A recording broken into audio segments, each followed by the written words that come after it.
life.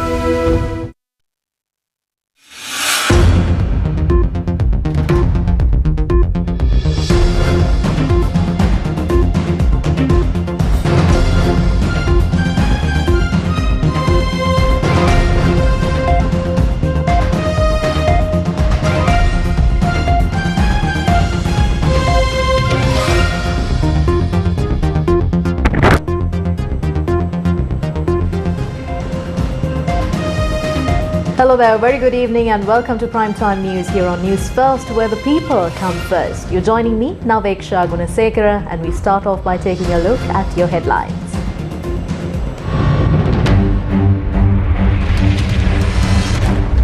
Tough times in the coming few months. President tells trade unions. High-level Chinese delegation arrives in Sri Lanka. Indian Foreign Minister to arrive next week. Will the Setu Samudram naval route be constructed on the Pork Strait between India and Sri Lanka? 900 blocks in the Sea of Sri Lanka to be given for oil and gas exploration. Paddy fields further impacted by nematoda. සමස්ත වගාම් විනාශ වෙලා යන්න පුළුවන් මේ නෙමටෝඩා හානිය ස්වභාවය එක. In your top story tonight, President Ranil Wickremesinghe says the people will feel the effects of the difficult decisions taken by the government last year. President Ranil Wickremesinghe was speaking during a meeting held with trade union representatives at the President's office last afternoon. The head of state also spoke of the need for everyone to work within one policy framework while facing the economic difficulties the country is confronted with. We are well aware that the economy of the country has collapsed. I know the difficulties faced by the country. We witnessed a drop in the number of employments. Inflation has especially increased the cost of living. The only option we have now is to seek the support of the International Monetary Fund. Otherwise, we cannot recover. Hence, we must decide if we are to get their support or remain stagnant in this collapsed economic situation. We are currently carrying out a debt restructuring program. We have already completed the negotiations with Japan, which is one of the three main countries, Japan, China and India, from whom we have obtained loans. We discussed with China's Exim Bank this week and by now we have commenced exchanging views on it. India's foreign minister is scheduled to visit Sri Lanka on the 19th to discuss the debt restructuring process. We are proceeding with these activities gradually. Following these negotiations, we will receive $2.7 billion from the IMF in 3 or 4 installments. In addition, we have the capacity to get $5 billion from the World Bank, the Asian Development Bank, etc. In addition, by the end of the year, a number of different programs are scheduled to recommence with Japan. Hence, we should keep on continuing these activities. The country's economy should be strengthened. Not just the public sector, but the private sector as well. First, we need to find out what relief could be given to the people. We have made allocations to provide rice to about 2 million families in March and April who are not entitled to the Samurdhi benefits. The working class and small-scale entrepreneurs are facing the highest difficulties today. Problems have arisen in both public and private banks as well. We must protect the banking system. What is the next step then? How should the economy be managed from 2024? The export economy should be strengthened by protecting the competitiveness of businesses. Similarly, concessions should be given to the working class. ප්‍රතිචාරය අපිට පුළුවන් ඒ වැඩ කටයුතු කරන්න. දැන්ටයි බලන්නේ ඉන්දියාවේ චීනයේ ප්‍රතිචාරය විගහට ලබා ගන්න. Today, Sri Lanka is facing an economic crisis. Decisions taken by the Rajapaksa administrations have brought the country into a state of desperation where its citizens are suffering from food insecurity. At a time of crisis, the people of Sri Lanka must be extra cautious and vigilant as the country's geological position is of interest to many factions who are competing in the geopolitical race. Agreements reached with the superpowers of the world are important for the future of Sri Lanka. Today, a high-level delegation of the Communist Party of China, led by International Department Vice Minister Zhen Zhu, landed at the Bandaranaike International Airport. This was the first visit of a high-level Chinese delegation to the country since the 20th National Congress of the Chinese Communist Party. The CPC delegation led by Chen Zhu will remain in Sri Lanka until the 18th of January. According to the Chinese embassy, the CPC delegation is scheduled to meet leaders of the government and political parties of Sri Lanka.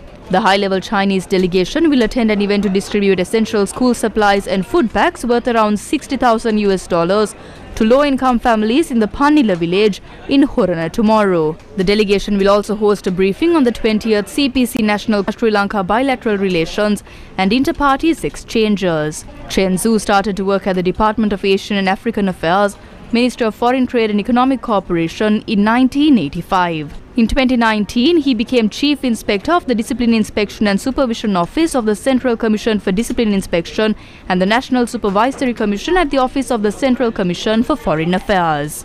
In 2021, he was appointed as the Vice Minister of International Department of the Communist Party of China. The CPC International Department conducts all-round multi-channel, wide-scope and in-depth party-to-party exchanges and cooperation with more than 400 political parties and organizations in over 140 countries, most of which are either parties in office or parties participating in government. Meanwhile, the Indian Foreign Minister is to arrive in the country next week. He will visit Sri Lanka on the 19th and 20th. Foreign media had reported that these visits are extremely important to secure the $2.9 billion relief package under the International Monetary Fund's Extended Fund facility. The Ministry of Power and Energy states that the ministry has signed off on the regulations finalizing the legal framework for offshore oil and gas exploration investments in Sri Lanka.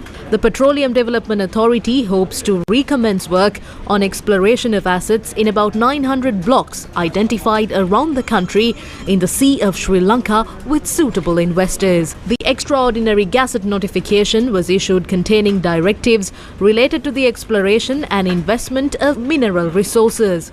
According to the Gazette, the Petroleum Development Authority of Sri Lanka may call for expressions of interest from any person for joint studies within the designated area defined and demarcated by the authority.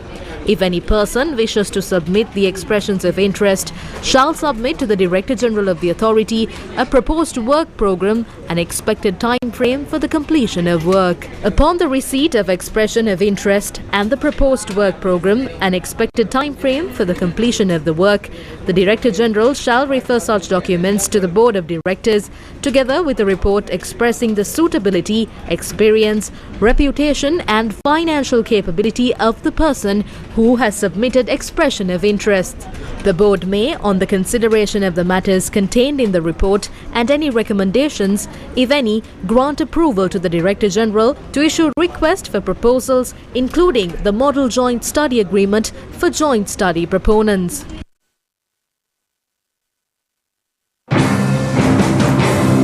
The Sethu Samudram shipping canal project, the subject of serious public discourse in India for many decades, has come to the limelight once again. What is the Sethu Samudram project? The Sethu Samudram shipping canal is a project proposed to create a shipping route in the shallow straits between India and Sri Lanka. This would provide a continuous navigable sea route, which is a shortcut when compared to the shipping route around Sri Lanka. According to experts, this project will have a severe impact to the operations of Colombo, Trincomalee and Hambantota ports. Experts further point out that the constant naval and deep-sea mining activities will have a negative impact on the fishing industry in Mannar.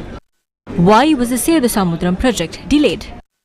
The Indian public objected to this project, claiming that it will damage the Ram Sethu, also known as Adams Bridge. The Ram Sethu is a chain of limestone shoals between Rameswaram Island off the southern eastern coast of Tamil Nadu and Mannar Island on the northern western coast of Sri Lanka. It is of religious significance to Hindu devotees. What will happen to the project moving forward? The latest proposals suggest that the project be carried out in a manner which does not harm the Adams Bridge. Tamil Nadu BJP President K. Annamalai said his party is willing to work with the central government to support the Sethu Samudram project. We have been speaking about the Sethu Samudram project since 2008, even though the Tamil Nadu government wanted to the 4A renovations of the Congress government on the Sethu Samudram project. The BJP is against that. This renovation, which is 58 kilometers long, will damage the Adams Bridge. Therefore, If the government set aside the 4-APR renovation and selects another alternative, the BJP would extend its support. The Chief Minister must provide an explanation on this. Presenting a proposal to the state legislature, the Chief Minister of Tamil Nadu, M.K. Stalin, expressed the following views regarding the matter. If the Sethu Samudram project is completed, our income will increase because the distance to travel around Sri Lanka will reduce. This will allow fishermen to travel from the Bay of Mannar to the Pork Strait. Countries including Sri Lanka will be banned from exchanging Indian products. It will strengthen the trade economy of the country. Therefore, the central government must immediately intervene to implement the Sethu Samudram project. The government of Tamil Nadu must support it as well.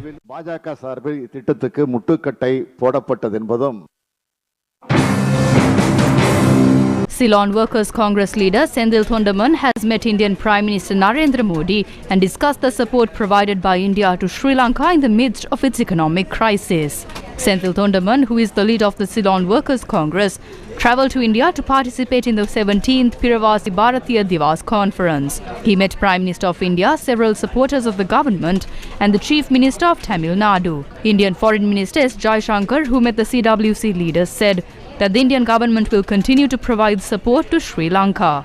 Thondaman met the Indian Finance Minister Nirmala Sitharaman and recalled the support extended by the Indian government to help Sri Lanka overcome the economic crisis and restore stability. The CWC leader also met Tamil Nadu Chief Minister M.K. Stalin and presented him with a souvenir in memory of the plantation community.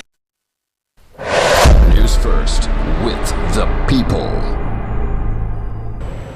We'll be back after a short commercial break. Stay with us.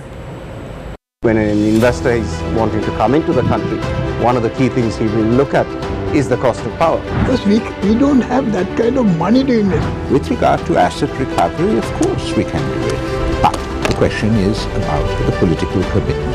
And there's the geopolitics. What kind of assurances China provides might not be acceptable to Japan.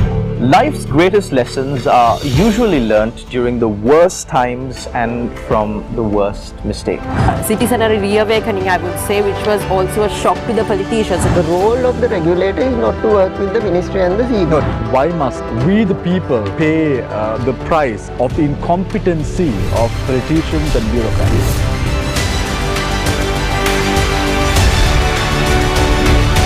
Face the Nation, Wednesdays at 9:30 p.m. on TV1. This country belongs to the people. You can't have a setback again where we have to go for the 18th time to IMF. What chances are, will we have these local government elections soon? The shortages, the queues, everything came in while we were servicing our debt. If Mr. Wickremesinghe continues, every hour there will be agitations in this country. And spend Christmas in the spirit of giving and sharing. One politician cancels a power plant. Then the same politician tries to get another power plant built in place of the cancelled power plant. And a very good evening to you and welcome to Newsline Live. Newsline, Monday to Friday at 8:30 p.m. on TV1. Will elections be held before the 10th of March 2023? 56 days more. Debates have arisen in the political arena with regards to the local government election. Now, will the people of this country be given the opportunity to exercise their franchise? Here's the latest. January 4th, 2023. The Election Commission officially announces the dates for which nominations for the upcoming local government elections will be accepted. Nominations will be accepted from the 18th of January till 12 noon on the 21st of January. Bonds will be accepted from till 12 noon on 20th January. January 5th, 2023. Decision made to reconvene Parliament on the 5th, which was previously scheduled to meet on the 17th. Opposition alleges that the government is using various tactics to postpone the local government election. Attention drawn to the petition filed in the Supreme Court seeking a writ order in relation to the local government polls. January 7th, 2023. The joint press conference of election monitoring groups operating in the country convened, emphasizing that a local government election must be held without a delay. January 8th, 2023. The Commissioner General of Elections states that 10 billion rupees allocated for the local government election is sufficient. January 10, 2023. Order made to all district secretaries notifying them to refrain from accepting bonds for the local government election. The circular contains a signature of the Secretary to the Ministry of Public Administration and Home Affairs. Same day, few hours later, the Commissioner General of Elections orders all district officers to continue to accept the bonds by the candidates, noting that as per the powers vested with the Election Commission via the Local Authorities Elections Amendment Act, returning officers have been appointed for the respective districts. January 11, 2023. Secretary of the Ministry of Public Administration Neil Bandara Hapuhinna says that he has withdrawn the order made by him yesterday to all district secretaries to refrain from accepting cash bonds for the upcoming local government election. The chairman of the Election Commission emphasizes that a secretary has no authority to give orders to the district returning officers once they have been appointed through a gazette. He reiterates that there is no division in the Election Commission. January 13, 2023, Secretary to the Ministry of Public Administration and Home Affairs Neil Bandara Hapuhinna summoned to the Election Commission. Hapuhinna apologized to the National Election Commission for issuing a letter directing district secretaries and returning officers to refrain from accepting bonds for the local government election. Meanwhile, the Election Commission informs the Supreme Court that it will take steps to hold the upcoming local elections as planned. Chairman of the United National Party, Vajrabe Wardana, has emphasized once again that everyone should rethink as to whether an election should be held or not. This election has to be conducted with the taxpayers' money. Therefore, this election will be an added burden to the people. රට බංකොලොත්තු රටක ක්‍රියාකාරීත්වයට ගැලපෙන ක්‍රියාවලියක් සිදු කරනවාද කියන ක්‍රියාවලිය ව්‍යවස්ථාදායකයේ සතුව පවතිනවා. Journalists raised questions as to whether the letter issued by the Secretary of the Ministry of Public Administration obstructing the electoral process was done with the approval of the Cabinet. According to the Constitution, the President appoints a secretary to a ministry. The appointed secretary is bound to implement the decisions given by the minister in charge. So all secretaries are bound by the Constitution. Are reports which claim that payments were not made to the police during the previous elections true? Will this issue affect the polls? The Election Commission responded to this today. The Election Commission stressed that there are no outstanding payments to be made at any state institution. The Commission revealed that an additional payment of 18 million rupees has been made to the police department. The former chairman of the Election Commission, Mahinda Deshapriya, also commented. If they don't receive the payments they are due, any government institution will keep asking for it. The Election Commission must have paid the due amount from the 2020 polls in the year 2021. Maybe a small amount is still due to be paid. That amount too can be settled. You can even ask the government to make a new provision and say that this money is needed. Therefore, if someone says that they were not paid, then the responsibility lies with those who should collect the money. Meanwhile, IGP CD Vikramaratne met the members of the National Election Commission yesterday to discuss the activities of the upcoming local government election. Meanwhile, 5 Tamil political parties in the northern province formed an alliance called the Democratic Tamil National Alliance today.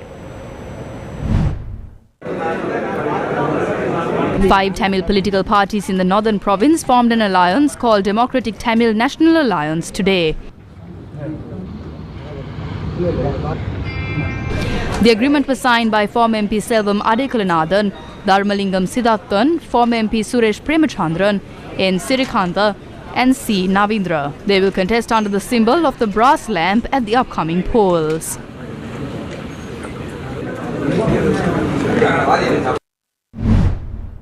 The main party office of the Samagi Jana Balawege Maharagama seat was declared open today.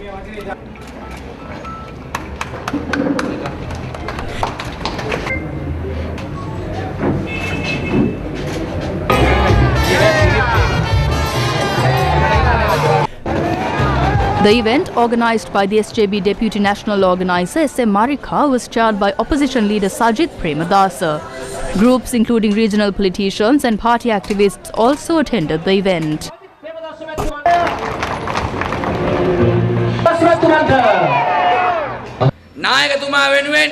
On behalf of our leader, I am organising the Maharagama seat. I will claim victory in this seat the same way I took over the Kolonnava seat and won in the past. Rajapakshas and Wickramasinghe were living together and now they have made it official and gotten engaged and married. The president is afraid to face elections and is laying traps. He laid his last trap yesterday and that failed too. Everyone who violates the constitution should be prepared to face jail time when a SJB-led government comes into power. We will conduct a general election within 3 months and establish a government under the leadership of Sajith Premadasa.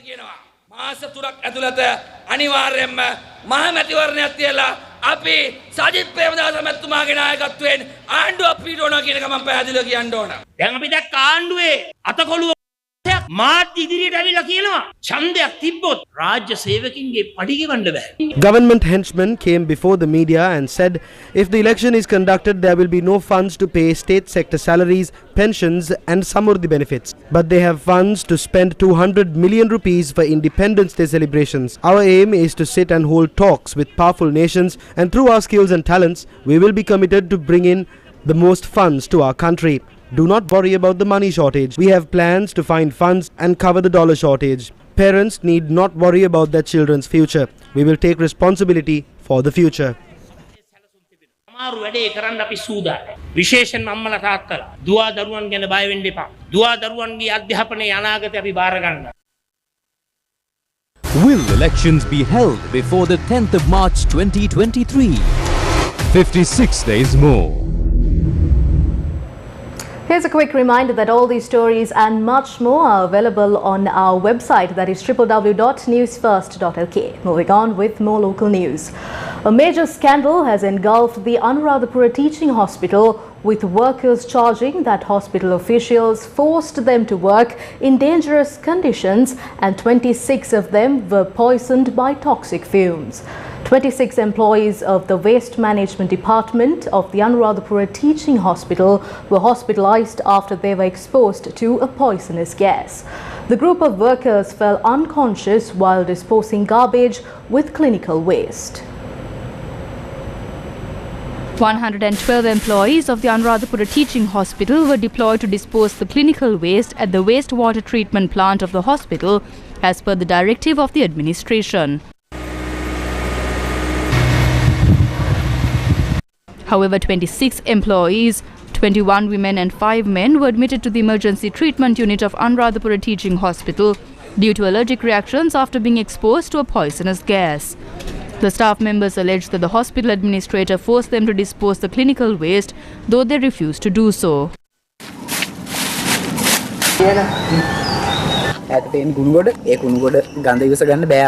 We cannot bear the odour of the garbage dump. They told us to dispose the waste. All of us, including the ladies, refused to do so.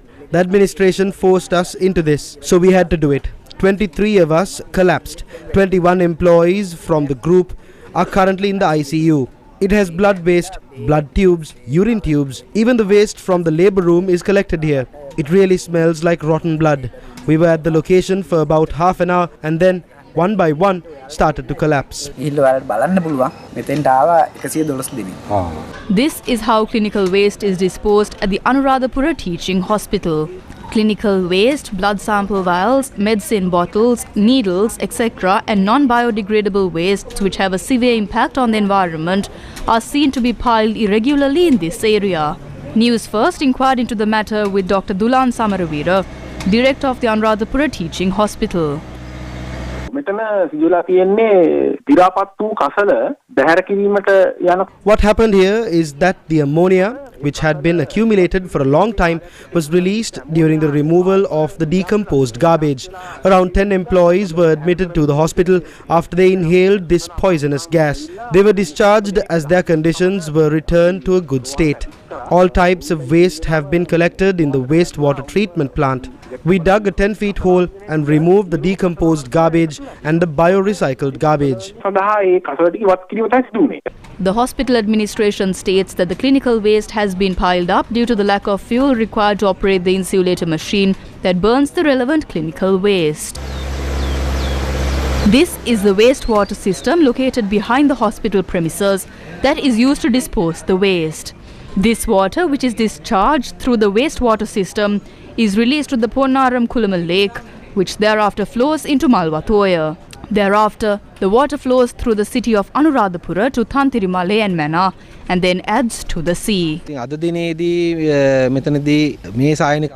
we received a complaint that waste is being dumped illegally at the waste disposal site of the Anuradhapura Teaching Hospital. Based on the complaint, we arrived at the location to inspect. We informed the hospital authorities regarding this matter, in particular to improve the disposal system of clinical waste. No action has been taken in this regard. Today, these groups are preparing to bury the clinical waste in the ground. We have reported this matter to the court and we hope to get an order from the court regarding the illegal disposal of this waste. Hospital water is discharged into the Ponnaram Kulama Lake without a pumping system. It is discharged into the Malwatoya through the Ponna Kulama Lake's canal reserve. The water isn't being purified in any way. Moving on to more headline-making news.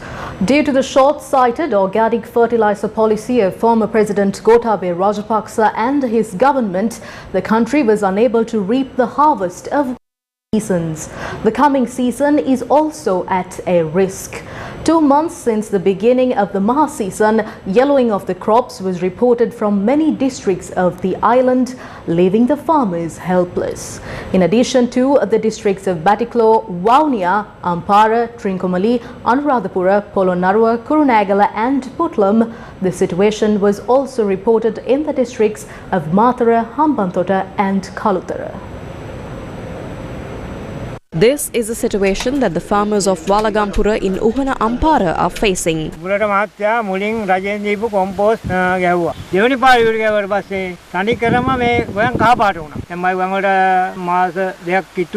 This disease can be seen in more than 100 acres of paddy in the Jamburangoda Yaya area in Waligama.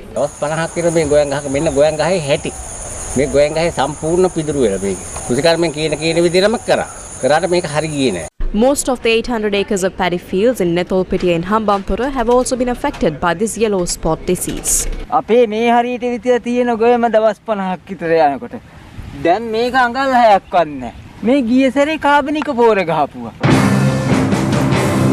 What is the Agriculture Ministry's response? The Ministry of Agriculture says the causative agent of the nematoda disease, which has affected paddy cultivations in many parts of the island, is very dangerous. The ministry warns that this pathogen can also damage other crops. In a statement, the Department of Agriculture said it suspects that the use of substandard organic fertilizers has led to the spread of the disease. The Ministry of Agriculture says with the banning of chemical fertilizers, various institutions have prepared large quantities of organic fertilizer and there are doubts surrounding whether proper procedures have been followed in these preparations. Is the next season at risk? The next season could be even worse than the previous one. The disease could spread even further and entire cultivations could be destroyed. This is the nature of nematoda. It could even spread through the feet of farmers. It is not easy to recover once it spreads.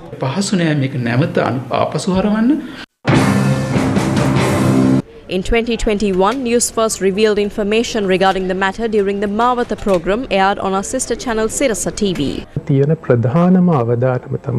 There is a risk as organic fertilizer is a living substance. Microorganisms could enter the soil through organic fertilizer. They come from different environments. When such microorganisms enter our soil, they could contain pathogens. Therefore, the damage cannot be controlled once it is applied. No matter how many warnings were issued by experts, neither the Gotabaya Rajapaksa government nor agriculture officials paid attention. This disaster could have been averted if proper advice was followed at the time. The damage caused by nematoda to paddy fields is a prime example of how poor decisions made by leaders without a vision can destroy a country for years to come. Affidavit signatures were collected today near Kolpiti Liberty Roundabout, demanding the release of Inter-University Student Federation convener Vasantha Muthalike. The campaign to gather 1,000 affidavit submissions on behalf of Vasantha Muthalike began on Thursday.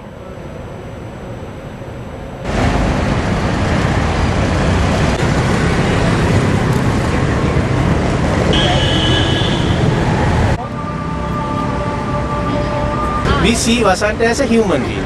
So just because we see him as a human, a common citizen who's been suffering behind bars for so many days, so being case over case put over him, so that's what we are signing this, and we hope that the government will release him soon.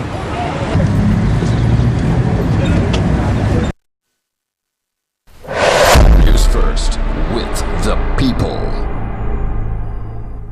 As we all know, parents across the country are facing countless challenges in buying school books and other items for their children this year. Yesterday, the Gammatha movement visited a rural school in Mahayangane to help ease this burden. School books, stationery, school bags and shoes were distributed to over 300 students at the Vevatha Mahavidyalaya, a school in Mahayangane situated in the Badula district. Gammatha was joined in these efforts with the kind support of IPAC's IT Consulting Private Limited. Families in this region have been hit hard by the skyrocketing prices of school equipment, one of the effects of the current economic crisis. A teacher from the school spoke about the difficulties faced by the students.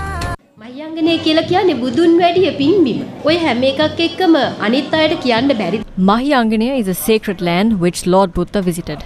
We from Mahayangane have a proud history which others do not have. If we throw a stem of sweet potato or manioc, it starts to grow. Therefore, we never faced a food shortage. However, today the situation has changed. Our children do not have food. Because of the fertilizer issue, the harvest has delayed. Children facing hardships. There are children in our school who walk to school through a forest with wild elephants.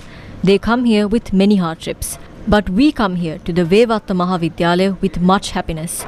With the difficulties we are facing, we cannot afford books, pens and pencils. There are children who take down notes for 3 to 4 subjects in just one book. If they buy a book, they don't have enough money to buy food. But we didn't give up, nor did we let our children abandon their education.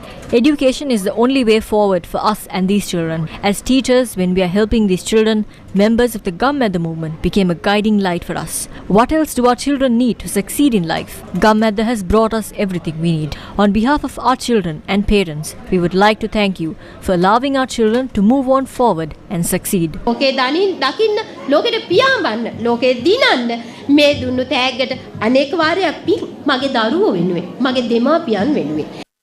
A director of IPAC's IT Consulting Private Limited, Harsha Adhikari, had this to say. IPAC is one of the leading IT companies in Sri Lanka.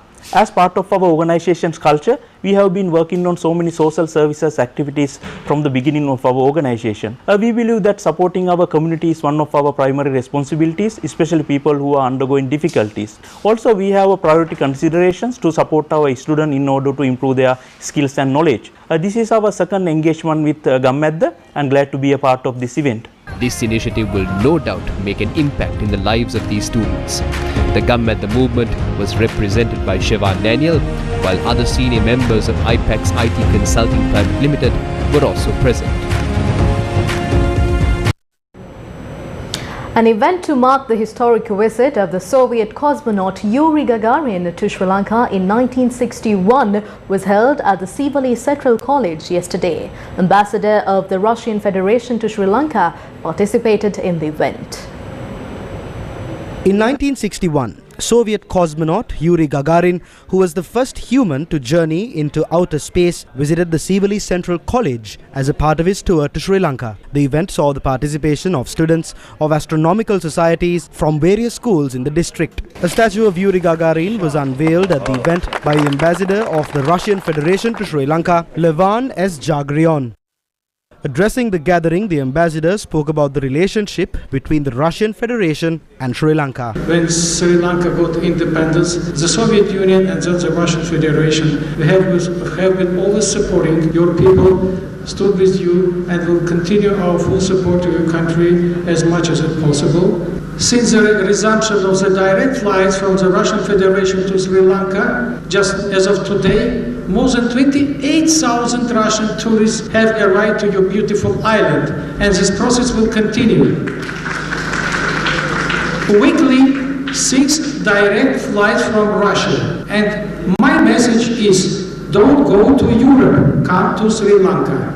A space observation camp called Gagarin Night is to be held in the coming few days with the participation of students from astronomical societies of schools in the Ratnapura district. The inauguration ceremony of the inaugural hybrid scientific session of the Association of Cardiothoracic and Thoracic Surgeons of Sri Lanka was held in Colombo yesterday. Hybrid scientific session of Association of Cardiothoracic and Thoracic Surgeons of Sri Lanka focuses on sharing knowledge among experts in the field of cardiothoracic and thoracic surgeries. Experts and members of the medical industry, including senior members of the association, participated in the event.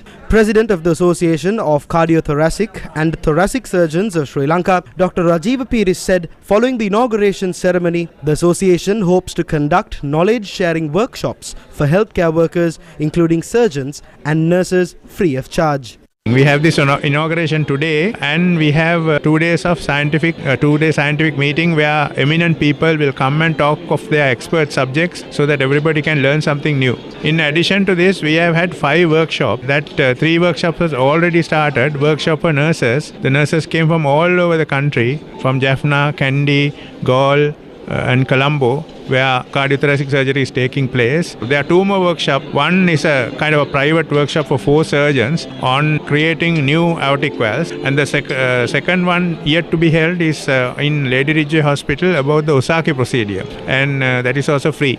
Senior consultant cardiothoracic surgeon of the University Hospital of Wales, Cardiff, Dr. Nihal Kulatilaka was the chief guest at the event. Giving us time to look after our patients.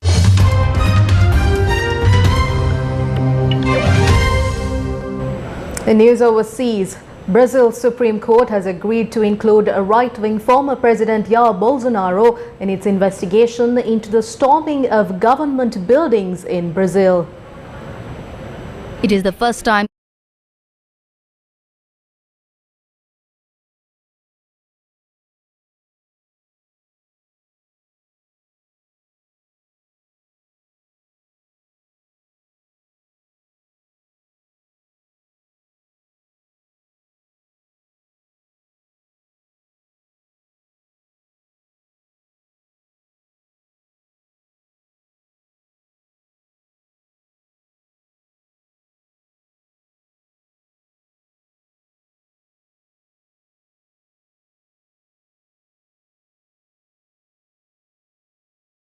Donald Trump's real estate company has been fined $1.6 million by a New York judge for tax crimes.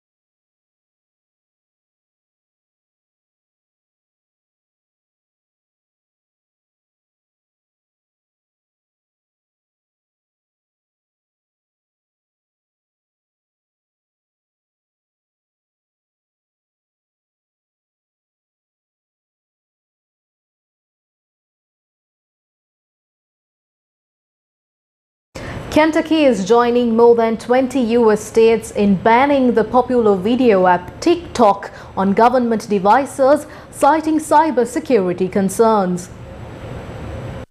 Kentucky